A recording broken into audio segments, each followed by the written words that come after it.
Alléluia. Que la paix et la grâce du Seigneur vous soient multipliées au nom de Jésus. Que la paix et la grâce du Seigneur soient multipliées sur toute la Côte d'Ivoire au nom de Jésus après ces élections. Alléluia. Nous sommes bénis au nom de Jésus. Et nous continuons notre incursion sur le champ de bataille avec le combattant, le guerrier, l'homme fort de Dieu, le champion de Dieu, l'homme selon le cœur de Dieu. Le jeune roi David. David était déjà roi lorsqu'il était sur le champ de bataille. Il avait été déjà un roi. Alléluia. C'est seulement qu'il n'avait pas encore pris le pouvoir royal. Mais il était déjà un roi. Alléluia. Et Saül ne savait pas, Goliath même ne savait pas qui était en face de lui. Alléluia. Gloire à Jésus. Voilà. Et donc, nous avons dit la semaine dernière que nous parlerions des 5 pierres lisses, des 5 pierres taillées que David prend pour aller contre ce géant Goliath. Nous lisons dans 1 Samuel 17, le verset 40. Alléluia. Je lis dans la version KJF. Mais il prit en sa main son bâton et choisit dans le torrent 5 pierres bien polies et les mit dans la panetière de berger qu'il avait sur lui et dans sa poche. Et sa fronde à la main, il s'approcha du Philistin. Bon, on va lire dans la version populaire, la version 8 secondes dans ta Bible. Il prit en sa main son bâton, choisit dans le torrent 5 pierres polies et les mit dans sa gibecière de berger et dans sa poche. Puis sa fronde à la main, il s'avança contre le Philistin. Alléluia. Et voici ce dont nous voulons parler, les 5 pierres bien lisses. Les 5 pierres bien polies. Je dirais même les 5 pierres bénies. Les 5 pierres ointes. Alléluia. Que David prend pour aller contre Goliath. David n'avait pas besoin d'épée. Il n'avait pas besoin de lance de 7 kilos. D'ailleurs, même quand David dit non, j'ai tué l'ours et le lion, j'irai me battre contre Goliath. Il y va et puis il donne son armure, son casque, son épée, enfin tout, voilà. Ça lui donne tout ce qu'il faut à David. David porte ça, mais il voit qu'il ne peut même pas faire un pas en avant. Voilà. Toi, Saül, ce qui ne t'a rien fait là. Donc tu avais tout ça et puis tu fuyais là. Et puis c'est à moi, tu vas donner cette poisse là. David s'est débarrassé de ça.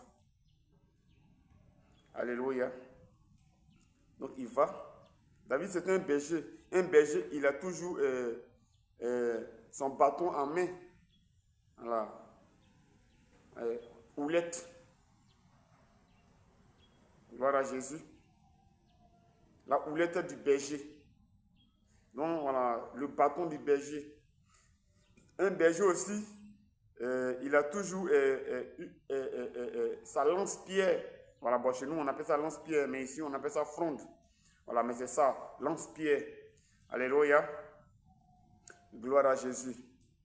Et nous avons dit que nous parlerions de la portée spirituelle, ou vraiment la portée scripturaire de ces 5 pierres polies, ces 5 pierres lisses, ces 5 pierres bénies, ces 5 pierres ointes. Alléluia, ces 5 munitions. Gloire à Jésus. Bon, on a entendu beaucoup de théories, beaucoup de doctrines. Voilà. Et moi-même, j'ai assisté même à des messages, à des sermons, à des prédications. J'étais même là où pour que l'orateur, voilà. Bon, enfin, c'est une doctrine qui a prospéré dans le corps du Christ. Hein. Voilà, on disait que les 5 pieds-là représenteraient les 5 lettres du nom de Jésus. J, E, accent aigu, S, US. Bon, ici, là, le nom de Jésus, là, nous sommes en Israël, donc c'est en hébreu. Or, le nom de Jésus en hébreu, ça dépasse 5 lettres. Yeshua, Amashia. Donc, si on prend Yeshua, ça dépasse 5 lettres. Donc, déjà, cette théorie-là, cette doctrine-là, ce procédé-là, il est écarté. Alléluia. Il est écarté. Gloire à Jésus. Donc, c'est pas le nom de Jésus. Les 5 pierres là ne signifiaient pas. Et on dit comme David a dit, tu viens contre moi avec la lance et les javelots, donc je viens contre toi au nom de l'Éternel des armées. Donc, les 5 pierres là signifieraient le nom de Jésus. Non, non. Le nom de Jésus en hébreu, ça dépasse 5 lettres. Yeshua. Alléluia. Donc, mais si on dit en français, bon, ça passe pas. Gloire à Jésus. Mais qu'est-ce que ces 5 pierres-là peuvent bien signifier? Alléluia. Vous savez, David, c'est l'homme selon le cœur de Dieu. Il a été un roi à l'âge d'environ 17 ans. Alléluia. Et donc, David va sur le champ de bataille entre 17, 18 et 19 ans. Alléluia. Et c'est là que vraiment il rencontre ce géant-là. Je l'ai dit et je le répète. Voilà. Il y a beaucoup de choses à dire sur David ou cette leçon portant sur la vie de David. Mais aujourd'hui, nous parlons des 5 pierres. Alléluia. Gloire à Jésus. Et il rencontre ce géant-là. Il dit tout et n'importe quoi à la fois. Et donc, David va sur le ring. Alléluia. Mais avant d'aller sur le ring, il prend 5 pierres. Gloire à Jésus. Et c'est 5 pierres que David prend. Alléluia. Vous savez, David, c'était un jeune homme de foi. C'était un berger de foi. Il est dit, j'ai tué l'ours et le lion. Il fait le récit de son expérience professionnelle en brousse avec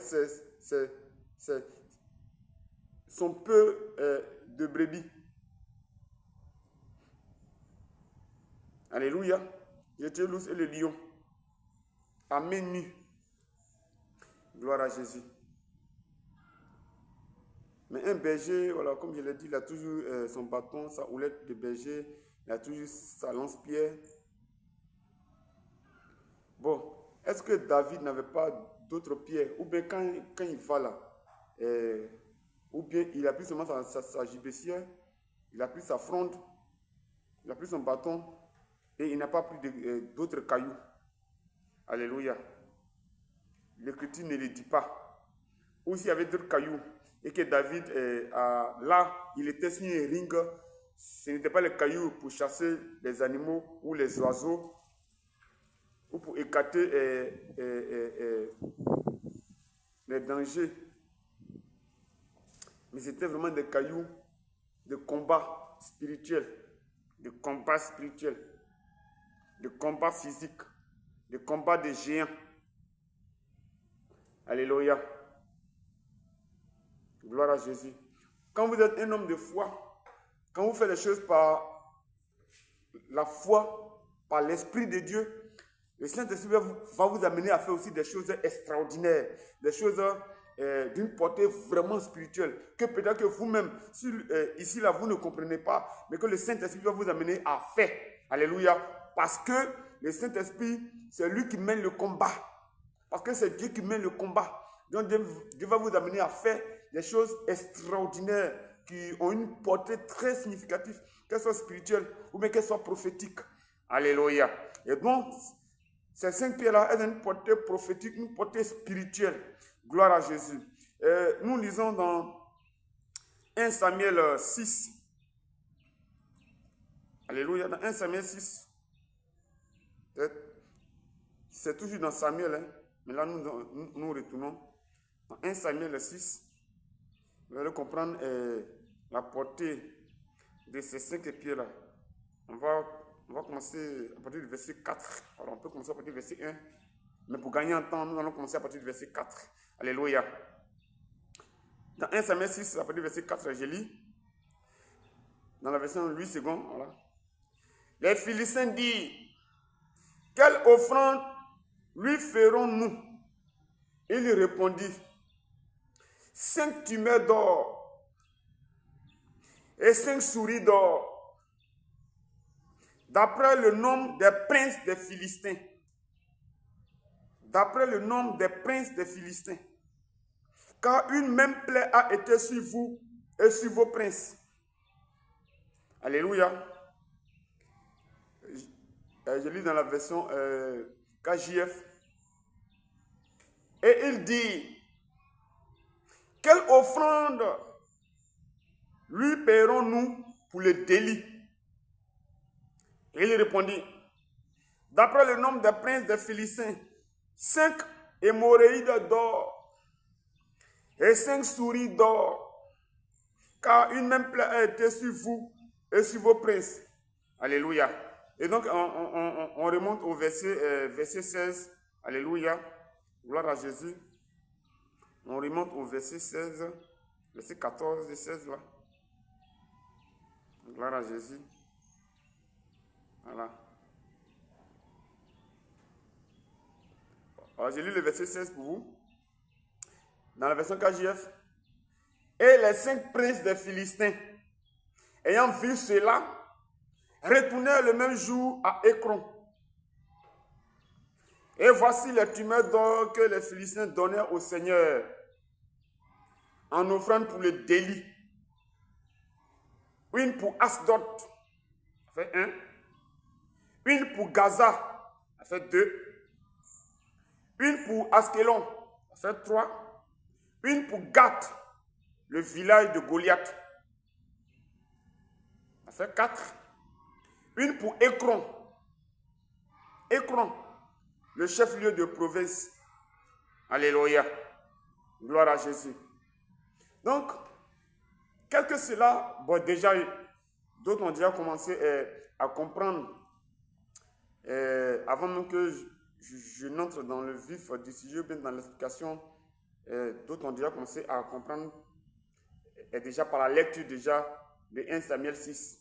Alléluia, mais ce n'est pas encore fini, il y a encore un autre verset. Gloire à Jésus. Donc, bon, l'histoire, voilà, je n'ai pas lu au début, mais je vais quand même vous l'expliquer.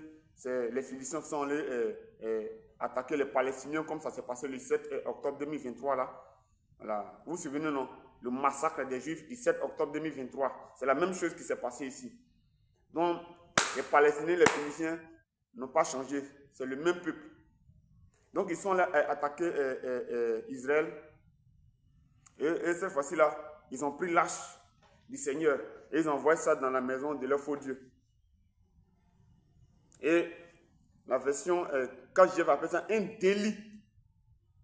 Bon, lui, second, n'appelle pas ça un délit. Mais la version KJF appelle ça un délit. Mais c'est un délit, ce que vous avez fait, vous les Philistins, vous les Palestiniens, c'est un délit. Alléluia. Gloire à Jésus. Et Dieu vraiment a mis vraiment le peuple palestinien, philistin, vraiment à sac. Tous les hommes ont été frappés de coco, d'hémorroïdes. En tout cas, si tu es mal seulement, même si tu es bébé de 1 an, tu as été frappé de... Eux tous, excusez-moi, mais leur derrière est sorti. Voilà, leur anis est sorti. Enfin, pour ne pas dire... derrière là-bas est sorti. Tous les hommes. Et vraiment, il y a une mort d'hommes. Donc, ils ont le consulté, leurs faux dieux, leurs marabouts, leurs féticheurs. Ils ont dit, ah, mon frère, hache de l'Éternel que vous avez envoyé au pays là. C'est ça qui cause des dégâts dans notre pays là. Donc, retournez ça. Alléluia. Et donc, les 5 pierres que David prend là, il y avait 5 princes. Et Goliath était l'un des princes. Alléluia. Goliath. Parce que Saül, c'était un roi. Et donc, le chef militaire, puisque les Philistins avaient 5 provinces, 5 princes avaient dit 5 provinces. Bon, on va dire ça comme ça. Alléluia. Et donc, le prince, Goliath était le prince de Gath, puisque Goliath venait de Gath. Donc, Goliath était prince de Gath.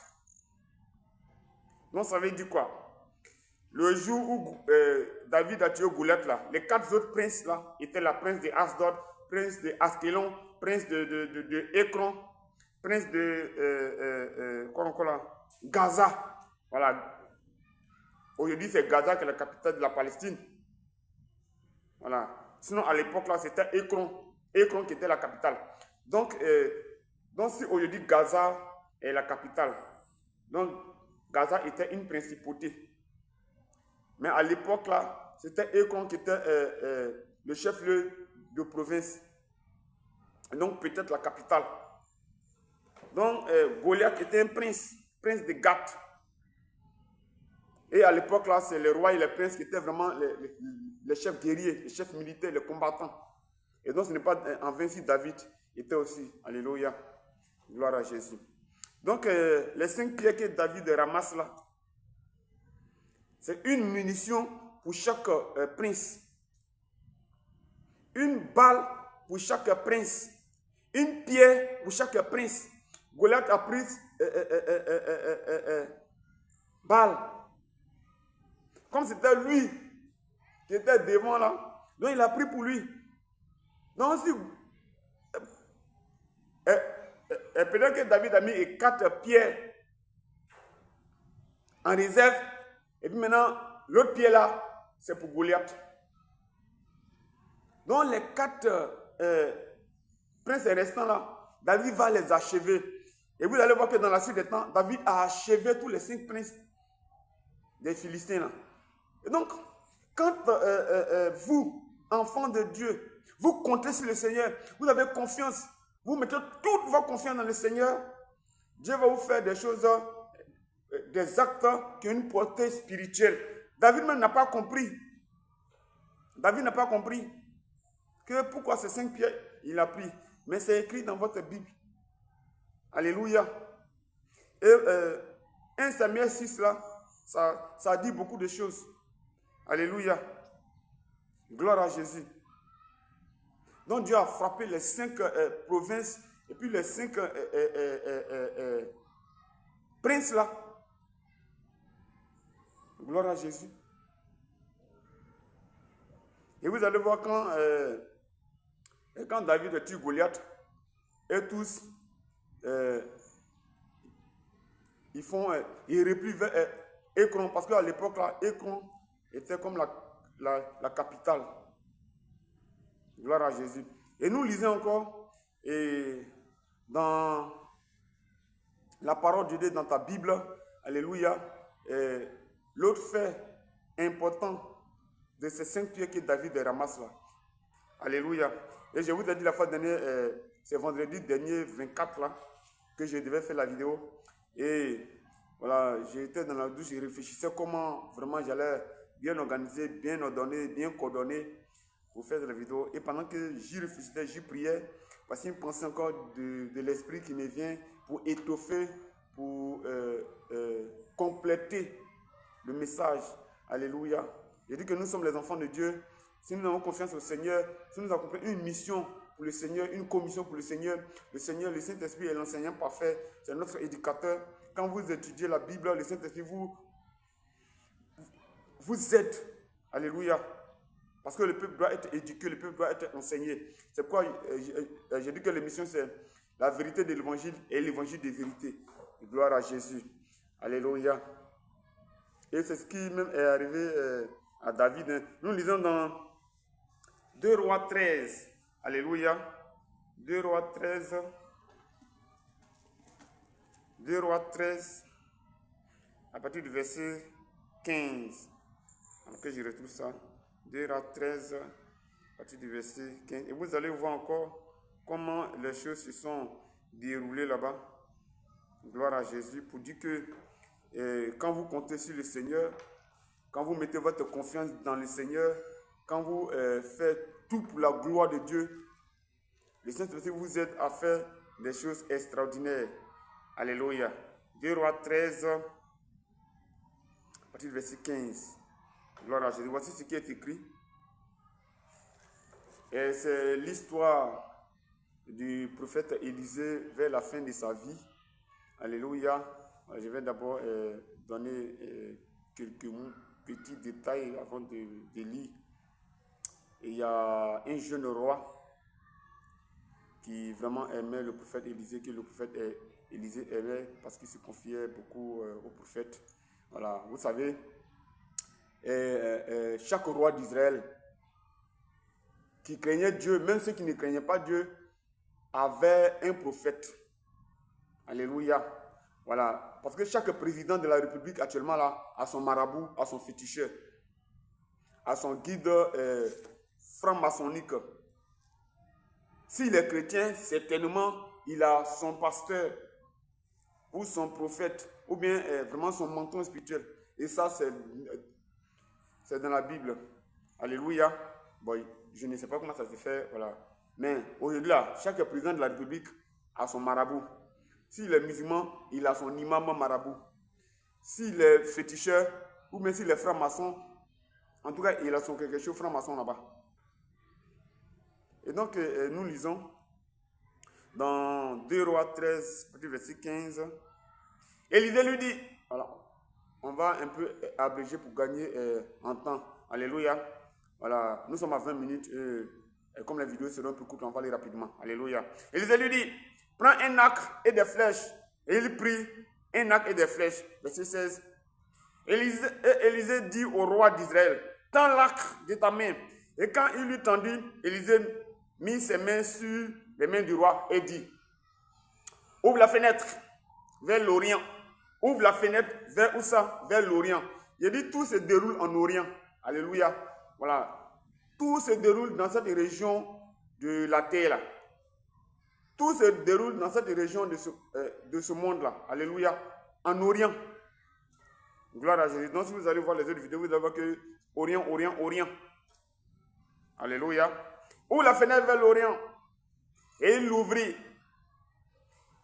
Et Élisée lui dit, tire. Et il tira. Et Élisée dit, c'est une flèche de délivrance de la part du Seigneur. Une flèche de délivrance contre les Syriens. Tu frapperas les Syriens à Aphek jusqu'à les détruire. Alléluia. Verset 18. Regardez ce qui est écrit. Et Élisée lui dit encore, prends la flèche, et il les prit. Et Élisée dit au roi d'Israël, frappe contre terre. Joas frappa 3 fois, puis s'arrêta. Joas frappa 3 fois, puis il s'arrêta. Pourquoi il frappe 3 fois, puis il s'est arrêté? Bon, là, comment on va comprendre ça? Verset 19. Bon, je lis dans la version 8 secondes. Verset 19. L'homme de Dieu s'irrita contre lui. Et lui dit, il fallait frapper 5 ou 6 fois. Il fallait frapper 5 ou 6 fois. C'est-à-dire, si 5 là, il faut ajouter 1 dessus. Il fallait frapper 5 ou 6 fois. 5 plus 1, 6. Et je vais vous expliquer pourquoi il dit 5 ou 6 fois. Alléluia. Je reprends le verset 19. Et l'homme de Dieu s'irrita contre lui. Et lui dit, il fallait frapper 5 ou 6 fois. Alors tu aurais battu les Syriens jusqu'à leur extermination. Maintenant, tu les battras 3 fois. Alléluia. Mais Élisée, ici là-haut, comment le roi là va faire pour savoir qu'il doit frapper 5 ou 6 fois? Alléluia. Il dit, quand vous faites les choses, vous avez confiance en votre Dieu. Quand vous comptez totalement sur le Seigneur, vous faites les choses par l'Esprit. Alléluia. Ici, Joas, il n'avait pas vraiment toute sa confiance dans le Seigneur. Et c'est écrit. Voilà, un pied dedans, un pied dehors, c'est dehors. Mais si Joas avait totalement toute sa confiance dans le Seigneur, certainement, de la même manière que le Saint-Esprit a fait avec David, il allait frapper 5 fois. Alléluia. Ici, là, il y a un autre peuple encore qui s'est ajouté, les Syriens. Or, David a frappé 5 fois les Palestiniens, les 5 princes. Mais il y a un autre royaume, une autre principauté, une autre nation, les Syriens qui s'ajoutent. Donc, quand il dit qu'il fallait frapper 5 ou 6 fois, 5 là, s'il frappait 5 fois, il allait détruire. Parce que, écoutez, c'est le même peuple, Palestine, Syrie, Liban, tout ça là, c'est le même peuple. Donc, si tu as frappé 5 fois, tu les as exterminés. Si tu as frappé 6 fois, tu les as exterminés 6. Donc, 5 plus 1, ça fait 6. Donc, comme ici, on parle des Syriens, sinon c'est des Palestiniens, 5 fois c'est les Palestiniens. Mais comme les Syriens se sont ajoutés, donc ça fait 1 ajout, ça fait 6 pour frapper. Alléluia. Et donc c'est là, et c'est ce vendredi-là que vraiment le Seigneur a ouvert mon esprit pour comprendre pourquoi Élisée a dit qu'il fallait frapper 5 ou. Or, lui, il a frappé 3 fois. Mais tu n'as pas 3 ennemis en chef. Tu as 5 ennemis en chef. Et même 6 ennemis en chef. Donc si tu as détruit les 5 ou les 6, c'est que tu as détruit tous tes ennemis. Alléluia. Aujourd'hui, la Palestine, c'est l'ennemi en chef. Et dans toute cette région-là, que ce soit les Iraniens, bon, en fait, tous ceux-là. Alléluia. Donc, voici un peu la portée de ces 5 pierres ointes. De ces 5 pierres ointes que David prend. Alléluia. Nous continuons dans quelques temps la leçon sur la vie de David, mais je voulais vraiment marquer un arrêt pour expliquer les 5 pierres parce qu'il y a eu de fausses doctrines, de faux enseignements qui ont pilulé dans le corps de Christ, qui ont vraiment perdu beaucoup de chrétiens dans la compréhension des choses, mais tout est écrit dans la parole de Dieu. Voilà. Si vous n'avez rien médité, le Saint-Esprit ne peut rien vous expliquer. Alléluia. Voilà. Ne méditez pas seulement. Voilà. C'est aujourd'hui presque le problème de beaucoup serviteurs de Dieu, hommes de Dieu. On médite, on lit. Bon, est-ce qu'on médite? On lit seulement pour prêcher. Non, il faut lire d'abord. Parce que méditer, c'est de la loi pour réussir dans la vie, pour réussir dans ton ministère, pour réussir dans tout. Mais on ne lit pas seulement pour prêcher. Alléluia. Que la paix et la grâce du Seigneur vous soient multipliées. Que la paix et la grâce du Seigneur soient multipliées sur le pays, la Côte d'Ivoire, après ces élections. Gloire à Jésus. Amen.